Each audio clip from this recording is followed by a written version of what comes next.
Even with pearl earrings, look at you. I know, right? So what's been happening this week?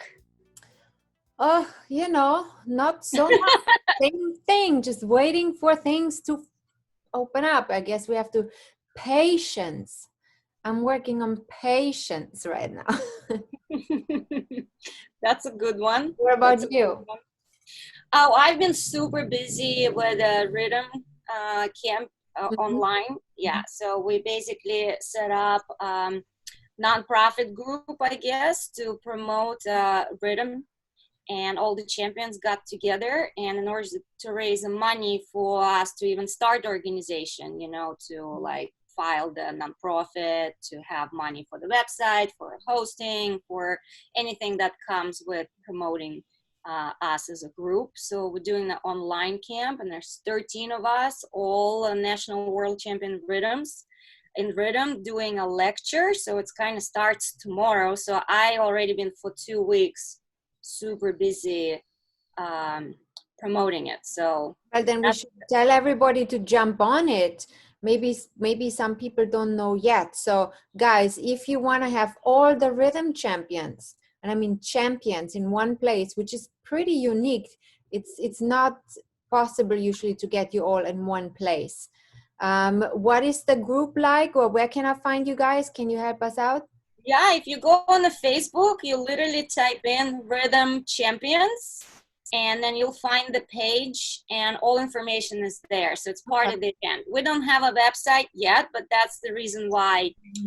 So basically, we kind of all donating our own time. So all the proceeds, nobody's getting paid. All the proceeds will be to start up the group, starting something that we truly believe on and promote. So I see our guest online. Do you want to introduce? 1 second, I want to say good morning. Good morning, everybody who's watching. Good morning, ladies. It's so nice to see you. I missed you so much during this week. I see Lena talked about the campaign that they started for rhythm. I'm super excited about that because I'm a rhythm girl, I'm a Latin girl, but I love rhythm as well. I felt in love with that style. Okay, we have people signing up already. I know, awesome.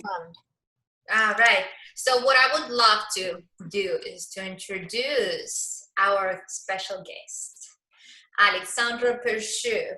We can read all of her words on, subscription that we have. But I want to say that she's been so many times United States champion, that she is a huge icon in Arthur Murray, that she's a role model for me because she kicks my ass in the virtual workouts right now.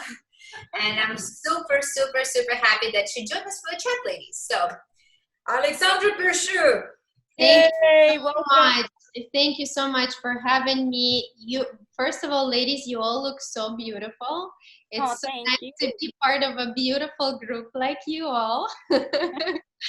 Thank you for having me. And it's actually really fun to just have us females talk to each other and share our stories and just have our own little world going on. It's great. Now you look like you just came from the beach. Where are you? I'm actually close to the beach. I'm in Florida. I smell it. I'm in Florida, but actually today is a really rainy day, but I just had my Zoom lessons online class, so I just danced. That's why I have a little wavy going on. Yeah. So I think a lot of people starting to do a lot of virtual workouts, and I completely suggest that you guys join for Alex's, because she is absolutely inspiring, and she is so much information, not just on syllabus, but in styling and all other things, and musicality. I love her classes. I've seen some of them online, and I want to ask you, what is happening with your camp? All right, so New York American Smooth Camp I started to organize a year ago. So I had already 4 different camps going, and my last camp was postponed because of what's happening with the coronavirus. So far it's postponed. I promise you it's gonna come back alive, because it's been really great experience and getting a really good feedback. And it's so nice to see that, especially, you know, people like professional couples, they're so busy, you know, serving, you know, their students or their studios where they work, and they can come to a camp like this and just focus on their dancing and just get ready to move to the next level. So I will definitely have it going again once everything is settled down and things go back to normal. But for now, just teaching online, you know, just having my own little camp going on. Your camps are always in New York City, are they, or are you traveling with them? For now, the last 4 times I've done it has been in New York. I do have an idea to do it in other states in the future, but for now it's just New York City. So. But since you moved to Florida, are you planning to maybe do one there? We haven't moved to Florida. We're here temporarily. You just quarantining there. Yeah, we're just here temporary because our little son, you know, he's almost 3 now, and he does need his space. He needs to run, and he needs to feel like a kid that have a open room to play and right. just, and in New York, it wasn't very possible at that point. So we came here, and this is where we are now. For last 2 months, we've been here actually. It's been. So are you enjoying your Florida time? Absolutely. I lived in Florida for 10 years when I was dancing with Peter. So I know Florida. I love Florida. I love the relaxed mode, the laid back, like relaxation, the good weather, luxury, driving in your car, you know, have a space. So I love all of that, and it's been really nice contrast after being so stressed in New York with the coronavirus. It's been just a blessing to be here. And so are you trying to convince the other half to move to Florida? I always try, but he's a New Yorker in heart forever. I don't think it will ever happen, but maybe at some point we can have a place here just to come once in a while, just to enjoy. That's what I say, have a place here so you can have the best of both worlds. Yeah. I love Florida too. I share that with you. I've lived in Florida for a long time, also more than 10 years. And it's in my heart, you know, it's a fabulous lifestyle. It's very yes, I agree. You can have a lot of more things here than you can have in New York. You know, I guess New York is not as relaxed as LA. For me, LA is already super busy. I still have projects here that I want to pursue, but and I started liking it here, but I can share that with you, definitely. Yeah. To get a place. So I'm going to jump into a couple of questions that students are always asking, because you also judge the competitions. Sorry, Babette, I'm going to go straight to the point. What is the most important thing for you when the students come, or I mean professionals perform, because you judge professional competitions as well? When it starts the competition, what are you looking for? I think it's their focus. Like when they walk on the floor, I can see it in their posture. Number one, if they have this focus of performing to be fully toned and out there. So physicality, posture, and focus within themselves and with their partner. I always notice that if the couple have this bubble where they're connected to each other and they're ready to do it together, or if they're totally on different zones and spaced out a little bit, and I'm sure that that's gonna affect their, you know, performance and their delivery. Yeah, so I would say that. All right, we have another questions that comes all the time as well. Is it important for you as a judge to see very expensive costumes or not? It's hard to put a price on the costume when you see it at first. Of course, if the costume is totally blinged out with the stones, of course you know that this is a lot of investment, but the tasteful costume that has a style, and I think especially for American style, rhythm and smooth, it has to be some kind of a theme, some kind of a character that you want to appear on the dance floor, and it doesn't have to be so much accessories and so much stoning. So I think it's a combination of character in your costume and the style, and just being stylish with your choices. It doesn't have to be everything at once. Yeah. So kind of more tasteful thing, right? Right.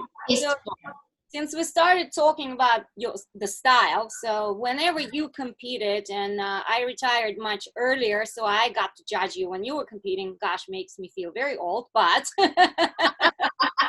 I remember you always like walk out and you always had beautiful costumes. You always just were so well put together. So when you dance, well, obviously no Boyka does your hair now, but when you danced, who was your team and how much you actually participate in designing your look? Okay, well, I think the story starts from where I grew up, and I grew up in Russia, and in Russia, you're Russian, Elena, so know. God. Yeah, you don't go and throw out your garbage without getting dressed up, especially in Moscow. You have to put a lipstick on. It's in your culture, and it comes from, I think, your mom. My mom has always been put together. I remember her leaving to work, the way she would touch me with her hand always smelled like a perfume. She would have always lipstick, her head done. So comes from my mom, definitely. And she would always discipline me, make sure you clean. Everything has to be clean, disciplined, and just a little something, and make sure you brush your hair. It has to be together. So mom is number one. Second of all, in Russia, we would have these huge competitions. I was living in St. Petersburg, and we would travel, let's say, to Moscow all the time, to Russian Open, to a big events like that. And I was 12, 13 years old, and I had to go without my mom, and I had to do my own hair. So that started there. You stay at home, and like you try to get ready for these kind of trips to make sure you can take care of yourself on your own. So when I was already 13, I knew how to do my own hair for competition, my own makeup, my own tanning, everything already I've kind of learned because I knew I had to be on my own.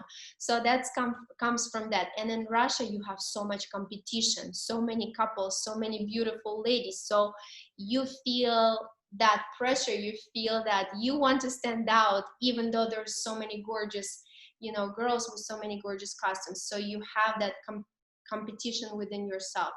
And then coming to United States, at first, hi sweetie. At first you don't have somebody to sponsor you. So at first my costumes were coming from Russia. Some of the dresses even my mom made for me, and of course I would have always an input in my costumes. I would always want something specific done for myself, and the first company that took me under the wing was Doré Designs, Don Smart. We became really good friends together, and we always worked together really well. Not from the beginning where I had like confidence to dictate exactly what I want. It was almost towards the end. From the beginning, when you're starting to you become popular, let's say that way, and people starting to recognize you, your ears are all open, and you're listening to your coaches, and coaches always want to influence how you look. Most of them want to tell you should do this, and the other one says you do that. So I'm sure you all experienced that, and then you come to a conclusion that it's all about how you feel in the end of the day. If that makes you feel that it gives you that edge of performance, you have to do what feels right for you. So I always would find like an image, from the magazine or something that I wanted to have that look. And I would experimenting in that, right? Experimenting in that feeling, almost like playing a role in that. Yeah, playing a role, trying to be somebody different every time. I always loved different things. I wouldn't want to towards the same style. So I love experimenting, and that one I can totally relate to. I mean, I changed not just like a costume look, like I went through short red hair to blonde to long jet black, would change the whole look, and I loved it. It was so much fun. I don't do it that often anymore. Yeah. Attractive hair, what do you mean? You just pick your look. I didn't get it out of Boyko, but how did you guys meet? I mean, in my head, it's the classical story. Like you did your hair and you guys fell in love. Tell me. Oh, that's so personal. Okay, I'll tell you. Okay, I'll tell you. No, it didn't take too long to convince. So yes, he was doing my hair, and I just had so much fun coming to his room and spending the time in his office at the competition with all his makeup artists and all the customers. It always felt like, okay, now I can finally like forget about my dancing and relax and just like smile and not have that pressure. So I just love being in that room because of his energy and how he treats everyone. I always would think to myself, oh, what a great person. Like I could never feel stressed next to him. So it was like always easy. And I didn't have this like a connection with him, like, you know, how to say it, chemistry at first, right? Like because I was married. I was married, and like I wouldn't look around anywhere. This my dancing, my husband was, this is it. And I don't know, just one time we went for a lunch just on a competition, was like just happened, like we didn't plan it. We went to the lunch and I had such a good time with him. Like we had just a great conversation. I smiled, I laughed, and we started to kind of communicate more and talk about dancing, da, da, da, da. So through this communication, that's how it started, and then later it moved into something more. Yeah, so I have to totally relate with you. When I met Boyko in New York in 2007, I think it was, I instantly fell in love with the person. I mean, he is such a great person to just be around, and his energies fulfills you with this positive aura that you always want to be around. So he's a great friend of mine, you know that, and I love spending time with him. So I could see totally how you just was like, okay, I love it. You know, when I was little, like my hair would never grow long. So this was like my thing, like the one thing that I wouldn't have, right? Like I would be like, Mom, can you braid my hair like with extra ribbons so I have like a long hair? You know, she would do that for me. And then of course meeting Boyko, like he would make like put extension in my hair, and my dream come true. I was like, man. Well, he loves you and he makes you look good. It's fantastic. Well, now that you have a baby boy together, so and at some point you also came back to doing shows. So before this whole pandemic hit, how do you guys manage it? Did you take the baby to travel with you? Because I mean, he is at so many competitions. I mean, he's barely home. How do you guys manage? Well, it's a good question. So when I was pregnant, we were talking about like how we're gonna do this after the baby is here and what we're gonna do.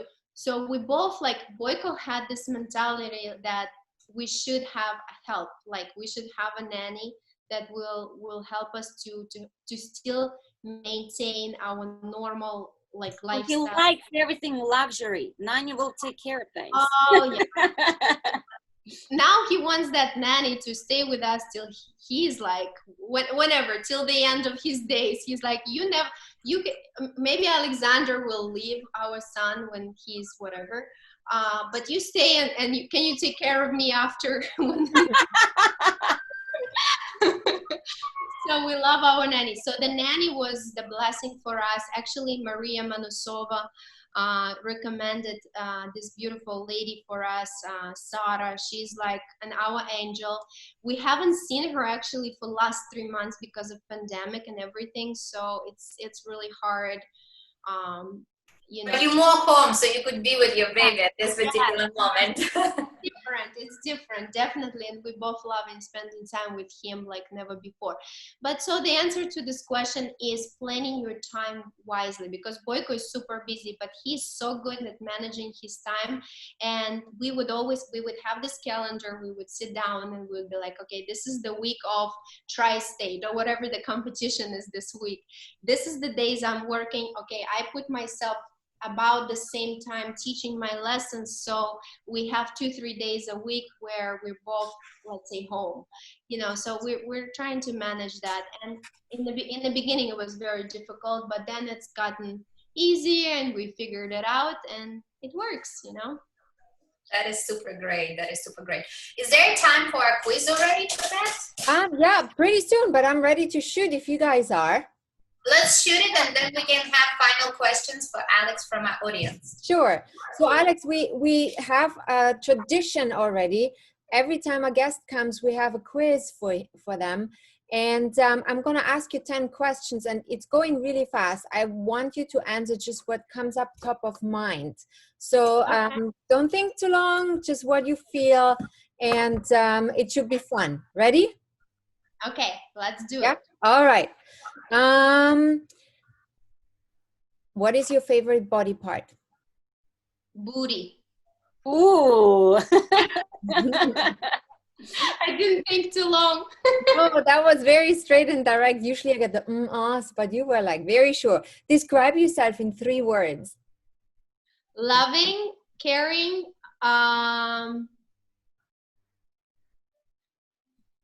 discipline. I love that part. Sorry, Babette, but I love that part about quiz. Nobody says, I'm a nasty, horrible person.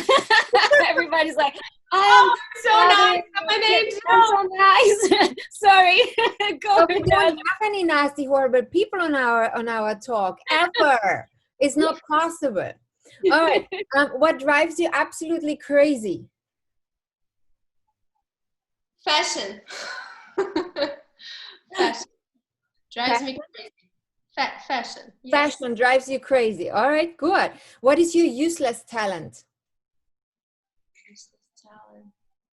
I don't have one. I don't know. In the kitchen, what's your biggest screw up you ever did?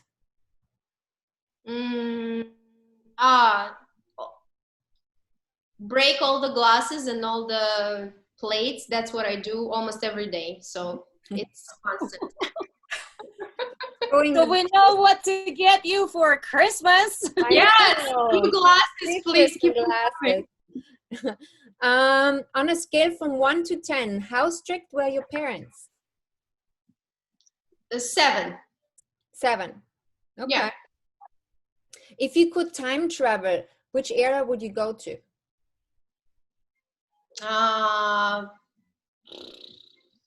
Good question. Let's see.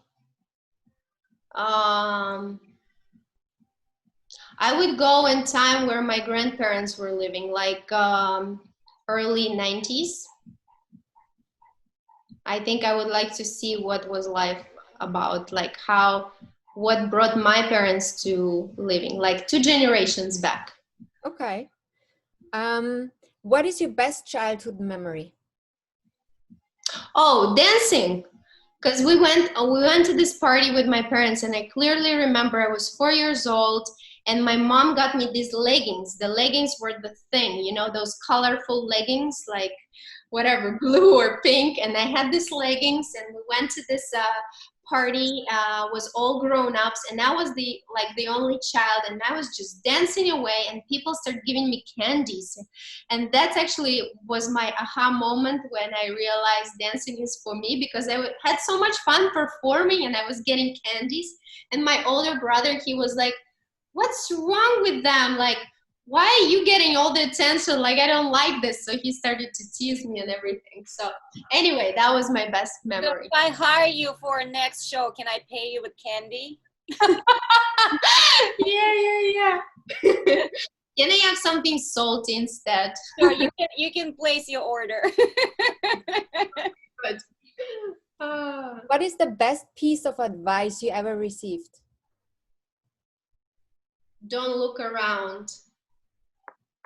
like, don't compare yourself with everybody else, like, or what people have and don't like, focus on you, because every situation is so, you know, like, individual.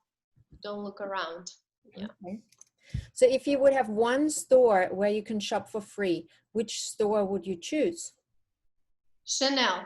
Oh my God, my girl. See, where's that? Where's that? It's the scarf. It's Chanel. Anyway, I'll show you. I'll show you. I'll prove you. Oh, yeah. Such a Louis Vuitton girl. I don't know. Beautiful. All right, those were your 10 questions. Amazing. Yeah, that was fun. And it's good to have these questions. Makes your mind like really go, like zoom in the strongest and connect to yourself. I like that. It was fun. Well, before we got done, I actually have a question, because you know, we keep talking to a lot of dancers who came from Europe, right? So and when we were all dancing there, we all did Latin and standard, and then quite a lot of us switched. Like we're all three Latin girls, but let's say me and Snow switched to rhythm, but Babette went with smooth. Being a Latin girl. So you obviously did 10 dance, but I just want to ask, how was your transition happen? Somebody convinced you?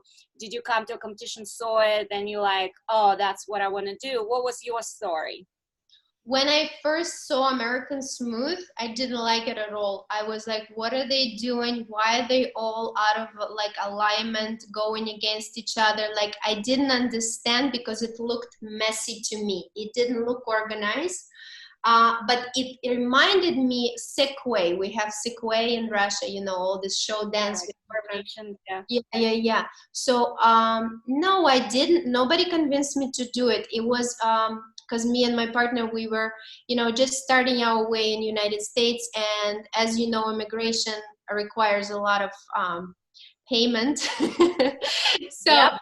you need money just to get your situation covered. And our owner of the studio, she was like, okay, so you're an Arthur Murray couple, you have a good shot of doing really well in this style and getting paid, you can make extra money. So in 4 days we did 4 routines of American Smooth, and we went to this event called Flamingo Rama in Miami.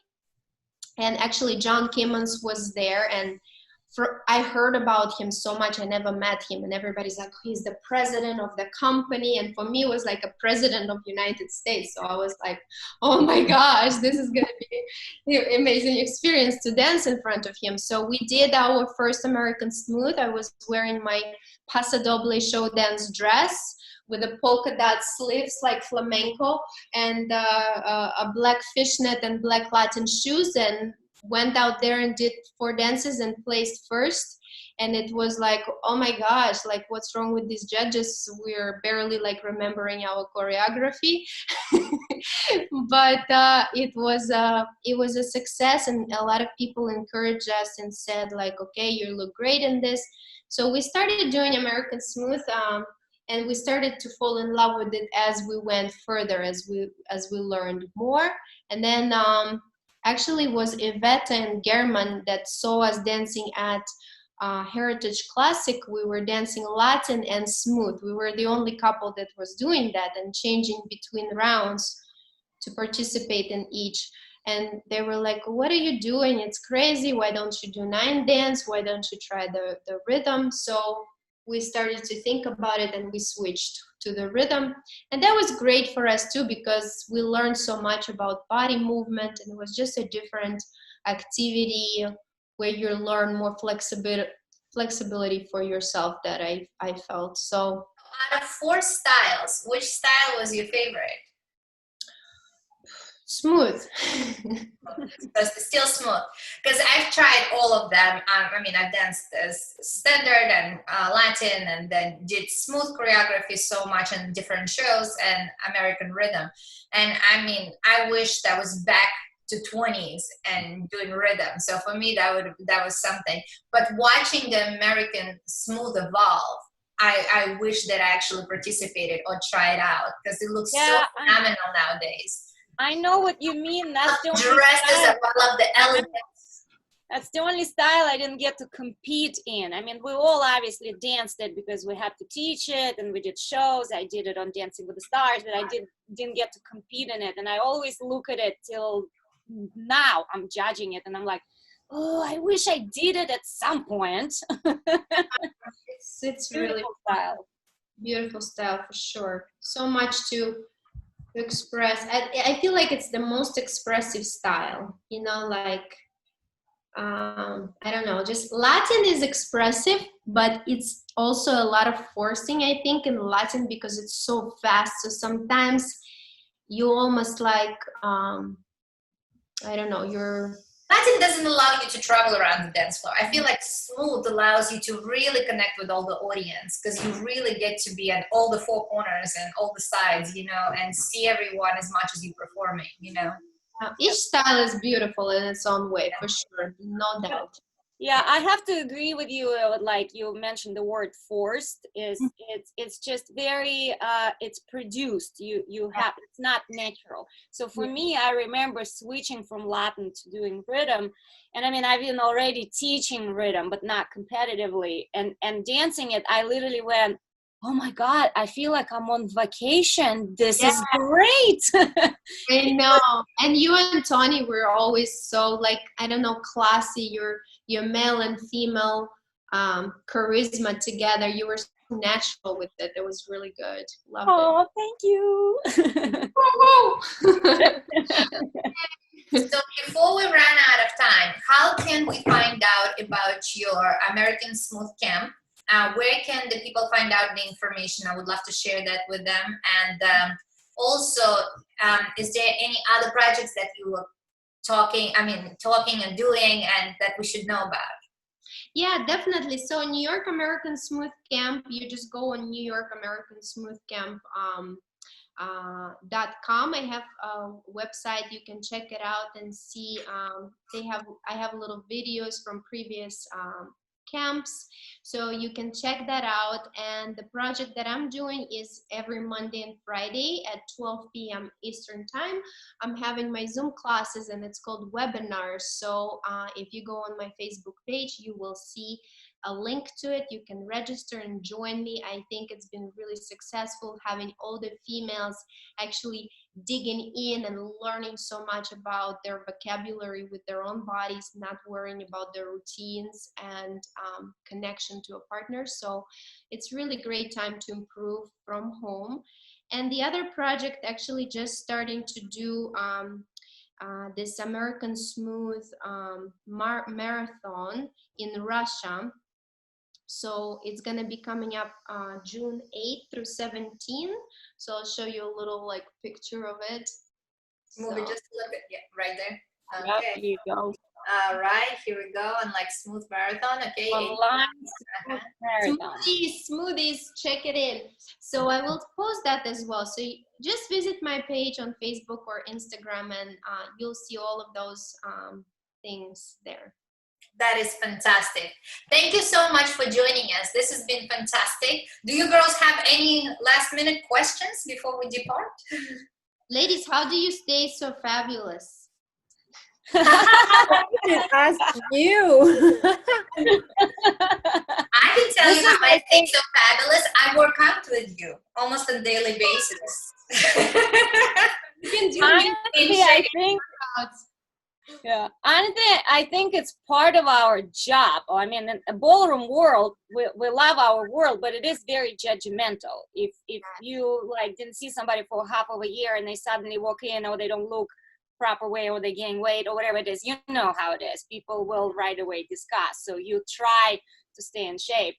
And I think quarantine, I mean, for us, we're like, okay, no, I still got to get in shape, because as soon as I'm out, I'm going to be judging. I can't. I know, always. It's a habit, right? Isn't it?